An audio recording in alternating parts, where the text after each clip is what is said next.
Hello everyone, my name is Jared and welcome back to another video. I am back in Fort Bragg.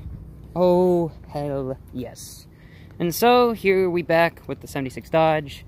We did a little bit of work. In other words, we tweaked the carburetor some. Tweaked the carburetor, finally changed the thermostat, thank God. And because of that, I finally figured out what was wrong with the carburetor. Why this thing was running so damn cold. Yeah, I don't know if I can show this with the... It is dark as heck. Can I enable my flashlight? Can't turn my flashlight on. Bugger. But what I ended up doing was I replaced the carburetor. No, not the carburetor. I changed the thermostat in the engine. You can't see it, but I'll just touch everything I can get my hands on. I replaced the thermostat. And because of that, that also resolved the cooling issue. Though the engine running too cold because the thermostat was stuck open. Therefore, always pumping coolant, it never warmed. This engine never fully warmed up. And also, we are also in the works of getting a vent line for one of the heating hose for the heater core or hoses, as this hose was probably not original, and because of that, the engine, we're gonna hook up a heater line so we can be able to actually attempt to get the engine to run warm and attempt to have a running heater as well.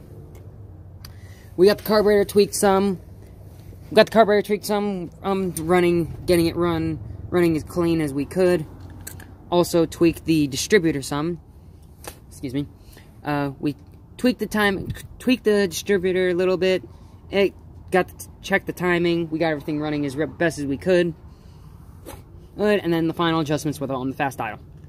As of now, this engine is running at nominal performance, though, however, as an old truck, and how it is freezing right now, it's probably like 60-something right now, this engine's still running rather cold. It still, has a bit of issues. Though, other words, engine, therefore, is done for now. The next thing we're going to be doing is suspension. I don't know if you could... I can't tell if you can see this or not, but the suspension's really shoddy. But the next thing we're going to be doing, taking a look at the leaf springs.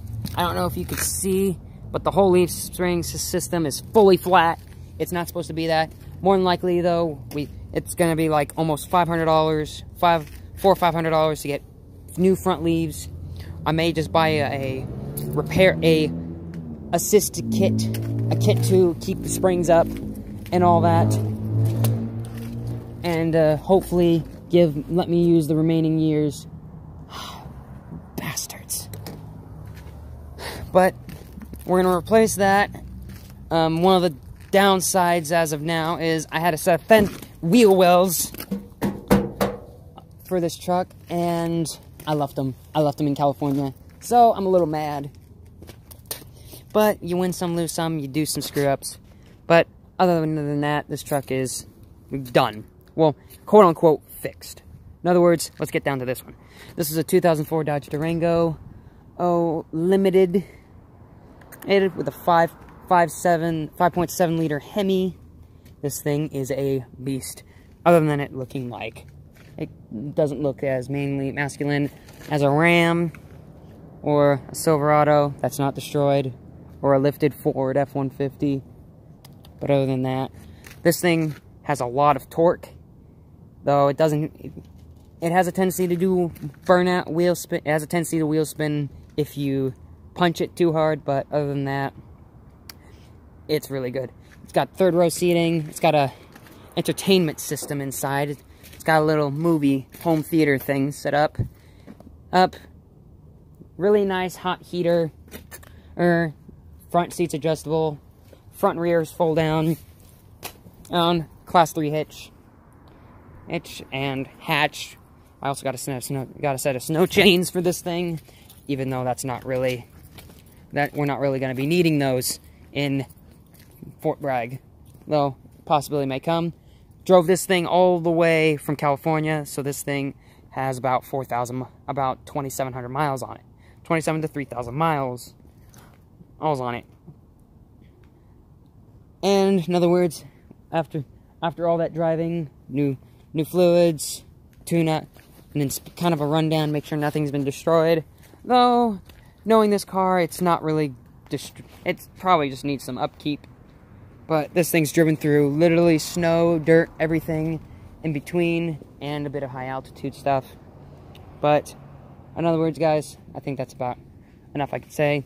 This will be my new daily driver. This thing is going to become my project a bit. So hopefully in the next couple months, you will see this thing on a flatbed heading home, and I will be bored and lonesome for a while until I head back home again. And this truck will most likely be in pieces or part swapped. Or more than likely, this thing will end up getting the you-know-what. But, in other words, this truck's running nominally for now. I hope you guys enjoyed. But, in other words, it's dark right now. I should have done a video later. But anyways, I hope you guys enjoyed. And I'll see you again. Peace.